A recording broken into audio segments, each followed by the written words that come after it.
The Old School is brought to you by Ahart Solutions, which provides school surveys and applied research. More information at ahartsolutions.com.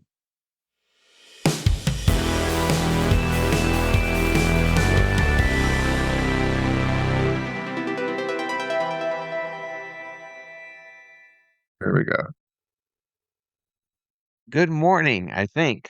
Good morning. Welcome to the Old School Podcast, a podcast about the American education system. Although we have been known to dabble in other things, as we will today. And with me in this endeavor is the guy with the quick trigger finger, my good friend, Dr. Stephen Bourgeois. Good morning, sir. Mr. Miller, it's good to see you. I got distracted. Press that record button kind of quick. I was like in mid-thought, in Yeah, mid. well, you were saying funny stuff, and I thought, damn it, keep missing the good stuff. He may never come around again. So Well, you have to have faith that we will bring it back around in some form or fashion. So that's true. This whole enterprise is one of faith, if you think about it. You know, we could suddenly get really stupid and dull, and it would all be so- behind us. some would suggest we already have. And so, The other thing we could do is have an awkward moment. Uh, that would or be we just have like a pause. Yeah, between the two of us. Oh, I don't know what I'm going to say to Ross. Well, last time we did that, you said it was stupid because I was trying to fabricate a freezing moment on the computer. And Oh, you did freeze, and yeah, freeze. Something else. The reason I'm distracted is because I have a map here. It's not just a normal map, but it's interactive. So you can grab something like I'm grabbing Australia now. It's right at the equator or a little bit below, as you know. yeah, treat But her, treat her gently because I have friends there. So Okay, but if you drag Australia up, doesn't look that big over there, but then you move it up, it's actually massive. It's bigger than Greenland if you move it up there. It's why'd you bring up Greenland? well, actually, it's no longer Greenland. It's called Iceland. Uh, No, it's a different island. oh, we've changed it. You know, Australia is way bigger, even without moving it on this interactive map. But if you move it to the United States, it covers most of it. I mean, it's huge. And then conversely, if you take Greenland, Greenland won't move. That's that's interesting. Greenland's not going anywhere. It's just they're stubborn there. I'm trying this app and I can't move Greenland. I It's a fear we're flirting. I fear we're flirting with political talk. no, it's a cautionary tale. Greenland is it's dug in. Um, It's again, it's not uh, going anywhere. yeah, okay, I'm gonna leave that right as where it is. But Leave Greenland alone. yes, couldn't have said it better myself.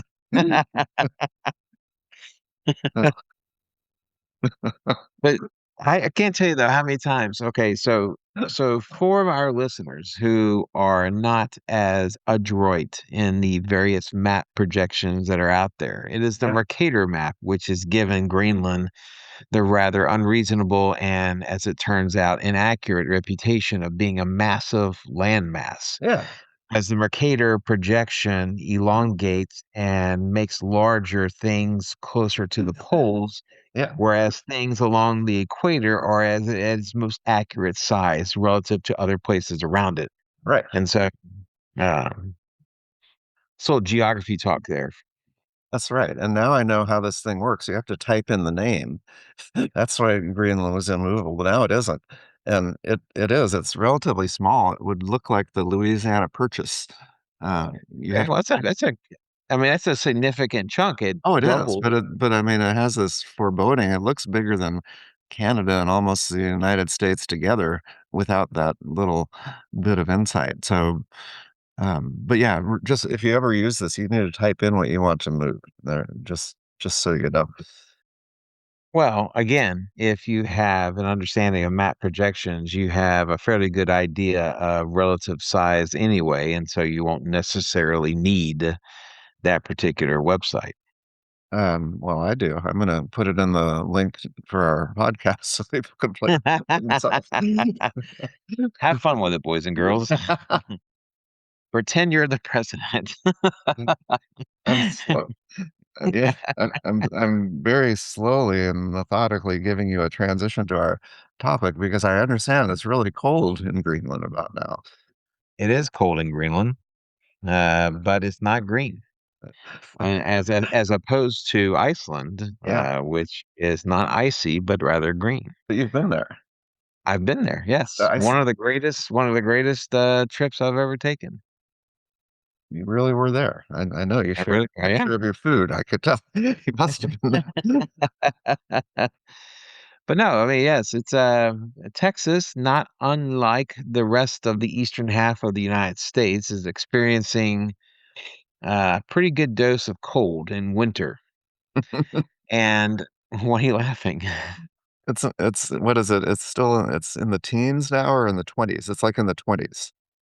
Yes, but with wind chill, temperatures are.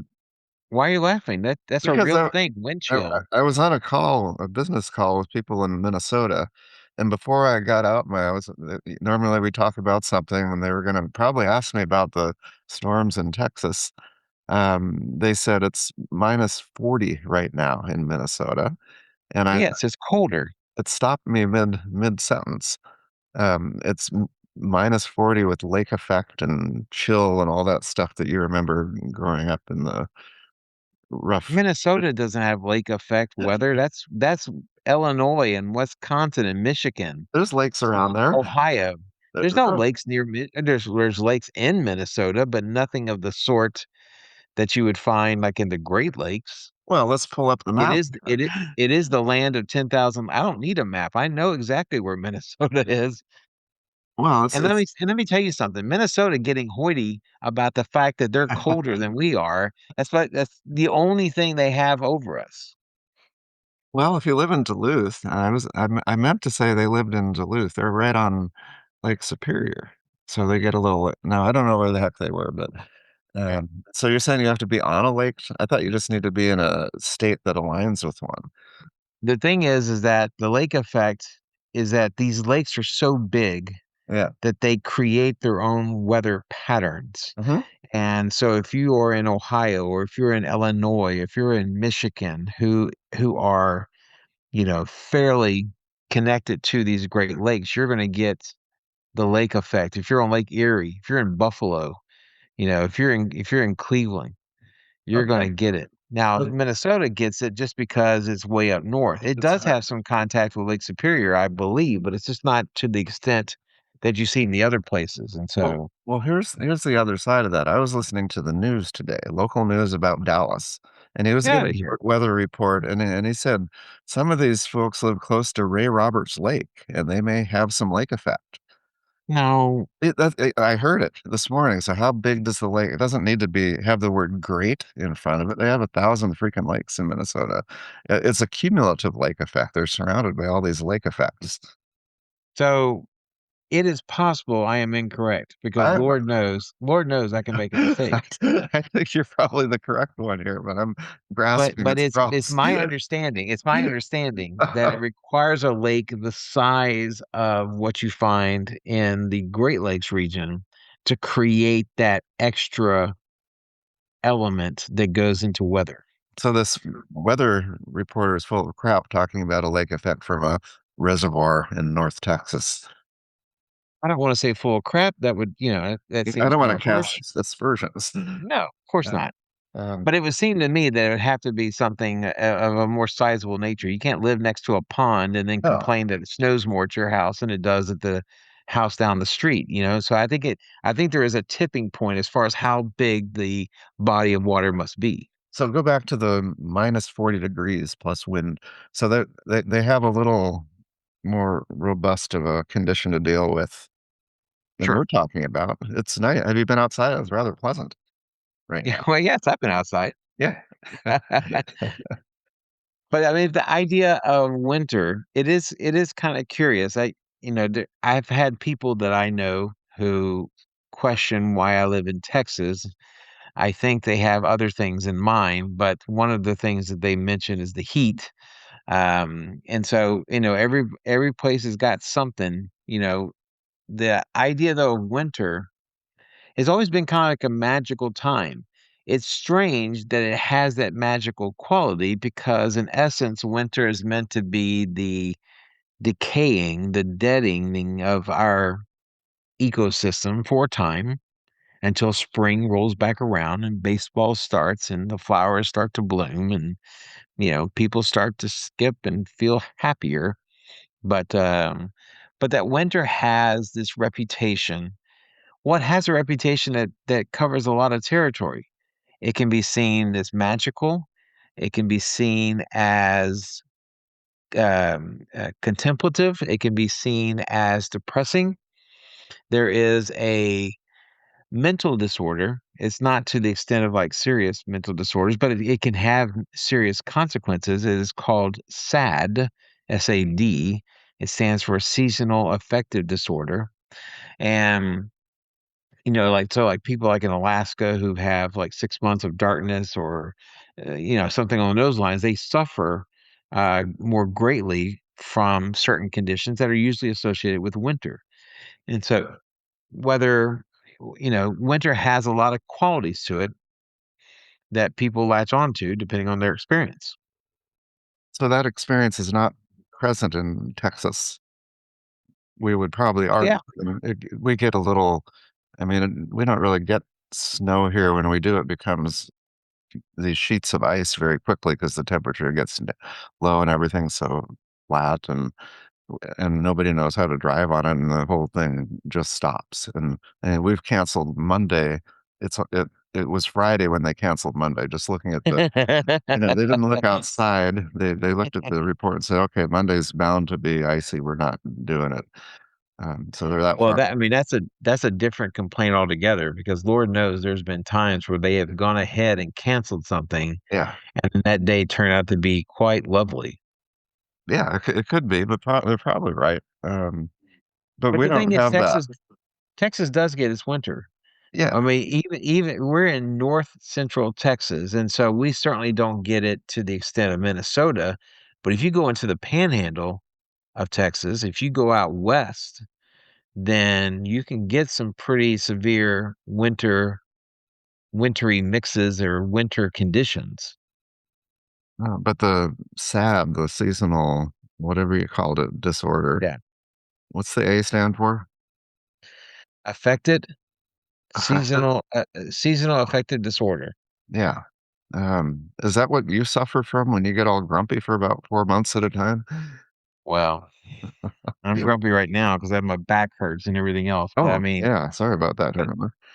but yeah, I have a lot of things that make me upset. Yeah, but So not the weather. I mean, I like it here because it turns brown and we don't have to mow the lawn and we don't have to smell all the allergens. And But listen, I love seasonal winter. affective disorder, the more extreme cases of seasonal affective disorder, it tends to center around winter. But that in and of itself is not necessarily only about winter. I mean, there's people that get depressed living in Washington and Oregon because it rains all the time. Or there's people that get, you know, any kind of condition by which the skies darken. I mean, Yeah, you don't that see sun. could, say again? There's no sunshine for Yeah. months on end. The drizzling rain is kind of like a water torture, very slow and methodical. I do miss that. Um, How do you view winter though? Because as I said, I mean, it seems to be valued or decried along different categories. Where do you fall with winter? where do Do you like it? with winter? I stay indoors during the summer. I stay indoors during the fall. I stay indoor. Basically, I'm an indoor cat, so it doesn't much matter. The If I do drive around and get out of my car, it wasn't that bad in Oregon. I mean, you would go get a little bit wet, but you're just so used to it, you just kind of did it. But when I lived in Michigan or Ohio, you had to walk on snow. You had to scrape. If you're scraping your car after you park it, that's really tough, and it creates this feeling of you don't want to go anywhere because I don't have to go through that. And then there's also the snow banks and just the driving conditions are ugly. They're muddy. They're slushy. It's And you don't get that if it's just rain. Rain comes and goes. It's there. But as long as it's not snow, snow creates a lot of stress. I don't like to drive on ice anymore. I've lost my edge. But certainly, as a child, you were not just a miniature version of the neurotic, you know, visage that I see before me. I mean, there must have been a time where there was a more joyous celebration of winter, especially you in Michigan as a young boy. Certainly, you did not look askance at snow the way you might do now. I don't remember. I don't remember much. I was like 5 years old when I left with my family. I didn't just leave summarily myself. Um, I'm out of here. But a lot of Michiganders have this very close relationship with Florida. And you ask where they're going during the winter vacation, they all go to Florida. It doesn't matter. Um, so they've had enough by the time, because the spring, what we call spring, is still winter. It can last into April, even May. And so Hmm. I mean, it's a long time of having those conditions. But I mean, getting out and what can you do? You can frolic in the snow a little bit.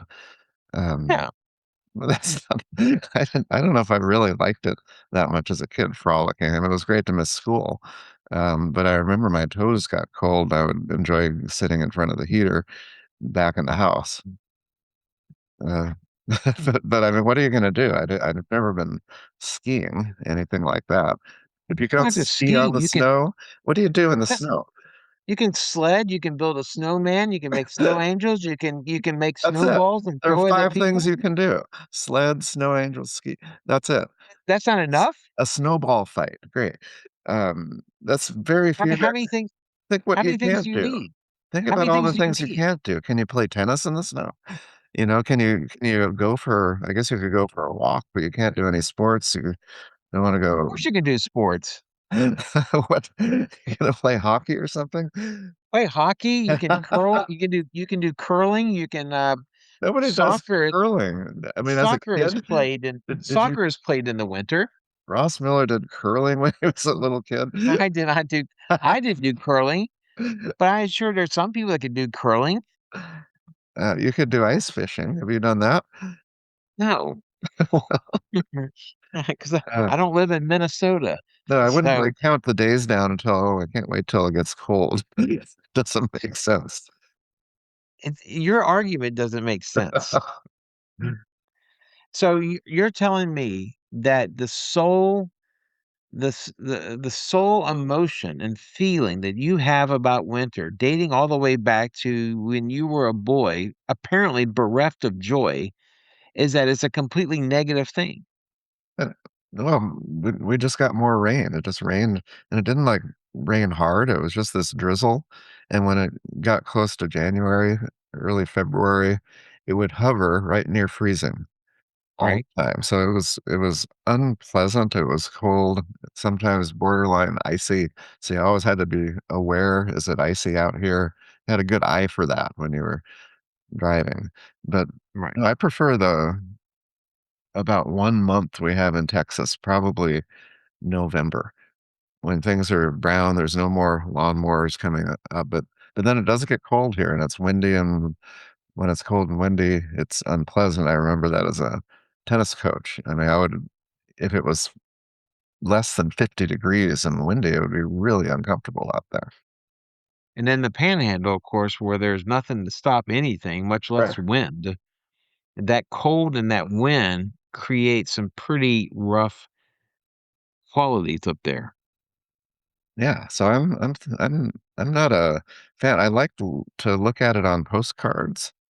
I could see if you're already in a nice warm place and looking outdoors and seeing the snow, that would be great. Like this weekend, we're not going to get on the road. We'll look outside and see the little splattering of snow covering the streets. But we're not going to go out. I mean, I don't have any instinct or drive to go outside and make a snow angel right Well, it would be very strange if now. a 60 plus year old man was out in the middle of the street doing snow angels. what I'm saying is that it is one aspect of how people look at winter. It's kind Okay. of like a joyous, fun, frolicking good time. So well, is that people meaning you? Do you look forward to winter? I certainly appreciate winter, and it's now I will admit that being down here in Texas as long as I have been, my blood has thinned out. Hmm. And so the degree to which I can handle cold, I think I can still handle it, especially compared to my compadres. But I think that I can handle snow, and I do enjoy it. I do enjoy the cold. There's something there's something kind of clarifying, there's something cleansing in the same way that there is something cleansing about great heat. I think there's something fresh and cleansing and life affirming when you're talking about extreme cold temperatures. And I've been in extreme cold temperatures, but I do find something of value there.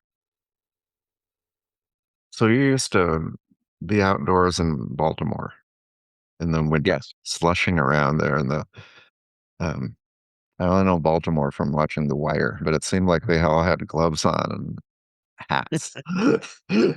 And every car had a scraper in it. You couldn't just you know turn on the car and put the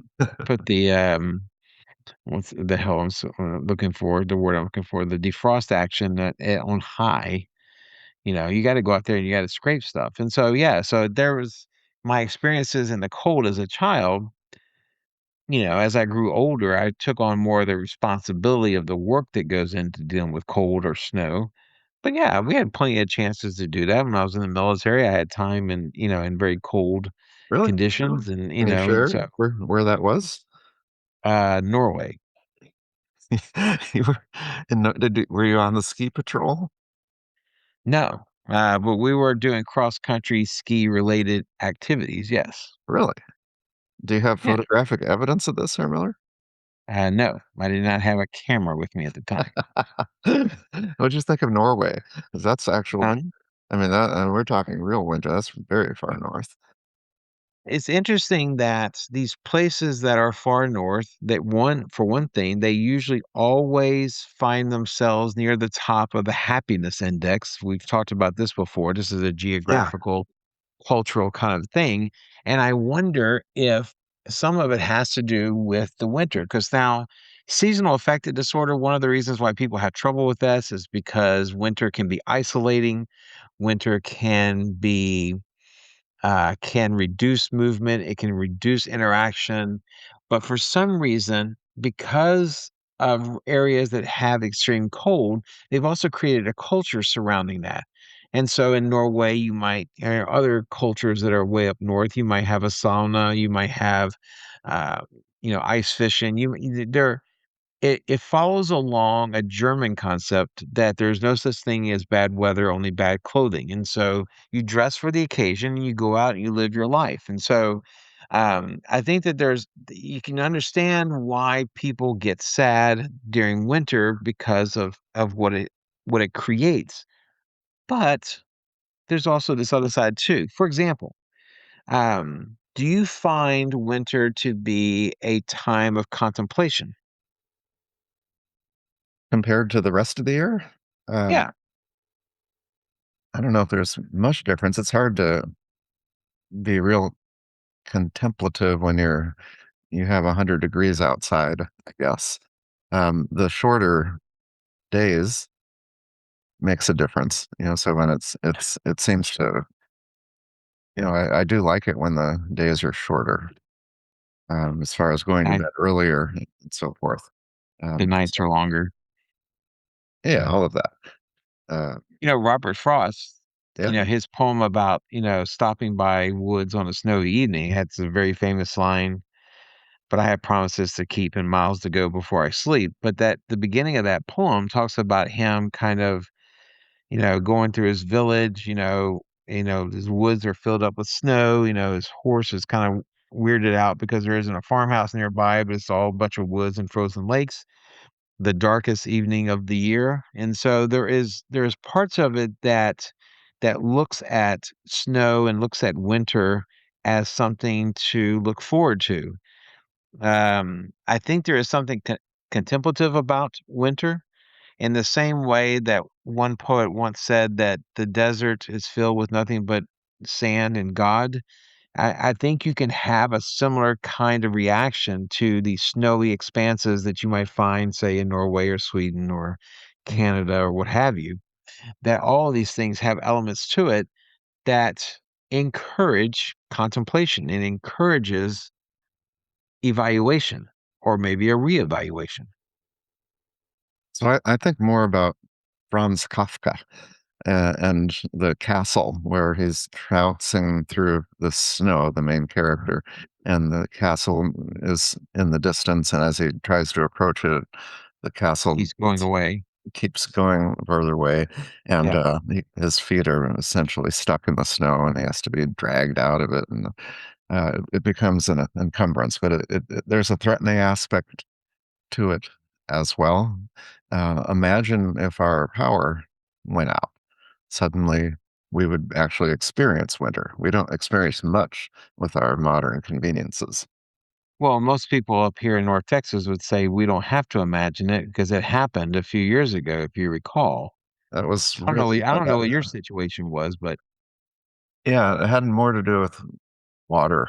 We had to keep water on hand, but I don't, we lost power yeah.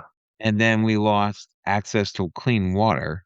Yeah, the clean water was And the more bigger challenge, but you were cold. well, yeah, we were cold. I think we realized that our house got down to like 52 or something like that inside. Yeah. And like all of us slept together in the same bed. We just kind of, I mean, it was like it was the frontier days, where it's all kind of, we all put on all of our clothes and then got in the bed and, and kind of used it as a way of keeping warm. It was a great togetherness, and like I said, I've been in pretty bad cold conditions before. So I do have an appreciation for it. You're right.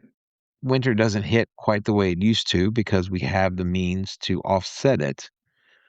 But, I think the contemplation of winter is helped by how much snow dampers the kind of noise pollution around you. If you've ever walked out of your house right after it snowed, it is eerily quiet. I do like And that. perhaps that leads to a greater consideration of stuff. Boy, Ross, I think I'm going to walk out of this house today. Maybe at night when it's dark outside, but that snow gives it extra light. And I'm gonna trounce around and put some footprints in my front yard. Walk down that sidewalk, look over the frozen lake because it's probably gonna freeze. See a few ducks, lying immobile on top of it. I guess they know how to handle the snow, and then I'm gonna take a deep breath, look around, and I'm gonna walk back to my little hut. I'm gonna do that tonight, in your honor, Herr Miller. Back in the 1950s, a Japanese poet by the name of Kotaro Takamura. What? You made up the name. What it's why are you laughing at his name? Well, you just I've never heard of this Takamara character, and you just bring him up out of the blue. Well, I'm making a point. Okay. Get a hold of yourself. Mm. But he has a poem called Winter Has Come. And he said that winter, come to me, come to me. I am the strength of winter. Winter is my prey. Sink into it, thrust through it, make a fire, bury it with snow. Winter has come like a blade. I It is you can kind of connect it to like the Buddhist notion of, you'll see people say embrace the suck, that there is something that can be gained, there's something that can be valued if you simply change the way you look at it. Pretty edgy poem. I wonder if it loses anything in the translation. Can you render it for us in Japanese now, or I cannot. I would have no idea where to begin, but No, thank you for that. You may put that in the link. I think we put the interactive map so we can look at Greenland and Iceland and the Louisiana Purchase, and then we'll put in that poem by, say the name, I don't want to butcher it. The name is Kotaro Takamura. I think it would be great. We should do that. And you also mentioned a poem by Robert Frost. Yeah. Why not? You know, Why not what? why not put the links in, as I just said? Okay, we could do that. And No, we no. we talk about You can I can share with you, and then you can post the links. But I bet you could find an interactive map. But mine is better because it's the only one I've seen before. okay, we'll put all this stuff on. I mean, and there's I mean, but what's interesting is that, people like Frost, people like Whitman, people of that time period placed a greater value on the outdoors. Whitman talked about our evening perambulations, walking around the neighborhood, getting fresh air into our lungs. That there is something of value, and of course summer hits differently than winter, but winter has its qualities as well. Perhaps it's not something to be miserable about. I mean, you wouldn't know. I mean, like you said, you're an indoor cat. I mean, it could be a hurricane outside, you wouldn't know about it. It could be Oh, 100 degrees and you wouldn't know about you it. underestimate me. I go outside every morning. I stand on my back porch for about 5 minutes. And do what? I Yoga? just no, I stand there. It's to get the sunlight and set my circadian rhythms. My dog is out there with the ball waiting to play, and I don't do anything, and then eventually he gives up and lies down. And then I'll go back in and start my routine, which begins with a workout. But I do respect the light, for sure. To me, I don't think I could live if I did not have a constant access to being outside and being outdoors, regardless of the temperature, regardless of the conditions. I do hold with the Germans. There's no such thing as bad weather, just bad clothing. And by the way, that's not just a German notion, that's more of a Northern European idea. But I think there is something to the idea that everything can be enjoyed provided you are prepared to meet it. Well, it also shows itself on the other side. If you notice in Europe, the cafes are full as soon as the sun comes out. And no one will ever eat inside a restaurant when you can eat outside when it's weather's nice. Um, we live in air conditioning here in Texas. There's a thing on YouTube where Netflix does, how Scandinavian are you? And they ask all these Scandinavian artists, questions based upon the kind of the cultural proclivities Yeah. of the region. And one of the question is, how cold is too cold for a picnic, Wow. for example? And they said that doesn't exist. You just put on a coat, or you just put on long johns. You just put on, you put on something that helps protect you from the cold. But if it's nice outside, if it's sunny outside, it doesn't matter how cold it is. Just go outside and have a picnic. I Wow. think that there's something that could be learned by these people who inhabit a place that geographers have suggested is one of the happier places on Earth. Can't argue with the research on that. It's overwhelming. You know, the You're northern. being sarcastic. No, I'm not. I'm looking at the map. You know, Sweden, Norway, Finland, Denmark. The Brits get a little grumpy, To but be fair, the Brits are grumpy. It's a kind of a natural character, it's part of national their character. charm. Yeah, they're depressive characters, but they're really funny. They have this self-deprecating quality that's really palatable. I kind of like that. Did John Cleese say that every Englishman hopes to die without embarrassing themselves at any point?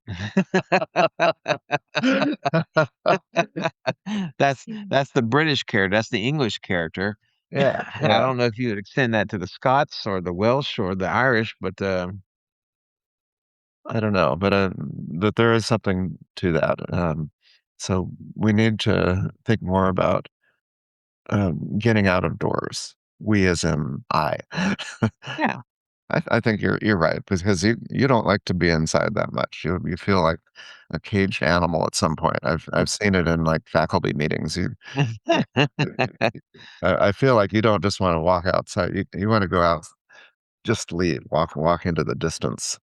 Right. Well, yeah, I mean, I mean, when I was a kid, we were discouraged from being inside. Right. We were told that there was no value in being inside, get outside, if it was even halfway survivable, my mother would kick me out of the house. What are you doing inside the house? And so it started from a young age, this notion of being outside, that there's value in it. And so for me, I just, it comes from that. Well, I think this was your idea, Herr Miller, about the cold and Yeah. the winter. I think it's a I don't think we need to do the four seasons or anything. We could play Vivaldi in the background. We don't need to do that.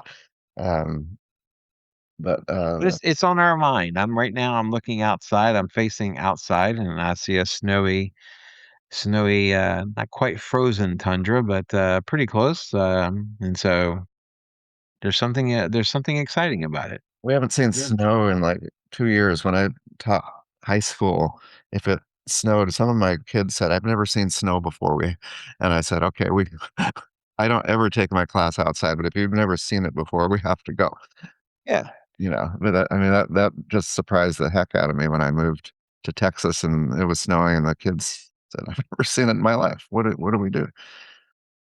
It is a sad thing to hear a child say, "I've never seen snow in my life."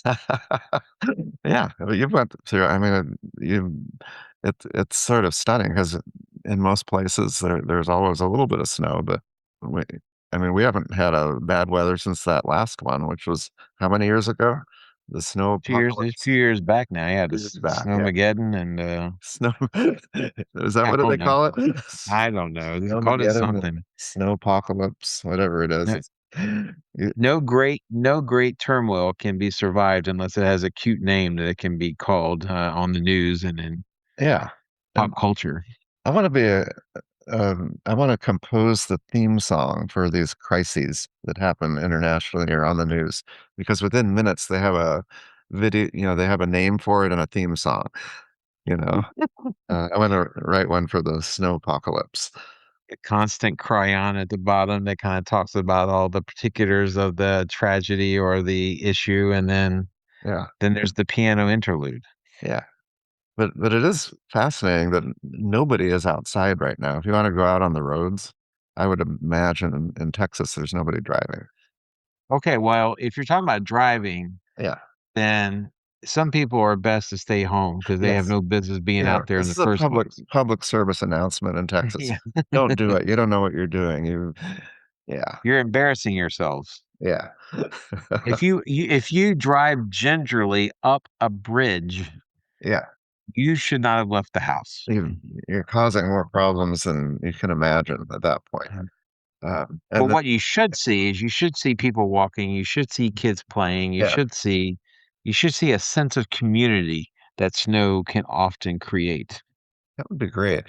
Because the other side of that would be the people driving these pickup trucks who feel they're invincible on the snow, and They're emboldened by their large tires. that's right, and they have no idea the aerodynamic capacity of their to go off the road and take others with them. If there's anything worse than an overactive sense of fear, it is the inaccurate sense of confidence and boldness with which many people drive on these roads. So we save lives here at the old school as well. If we can just save one life, then we have Absolutely. made a difference. That's it. Don't do it. Stay home, please. Don't do drugs. Take care, Miller. All right, with that, we shall call it a day. Winter has come and not quite gone, so we're waiting to experience it. And God bless everyone out there. I'm happy I never made a single Game of Thrones reference until right now. Winter has come. Winter is coming. Yes. Auf Wiedersehen, Herr Müller. Mach's gut. Auf Wiedersehen, Herr Dr. Bourgeois.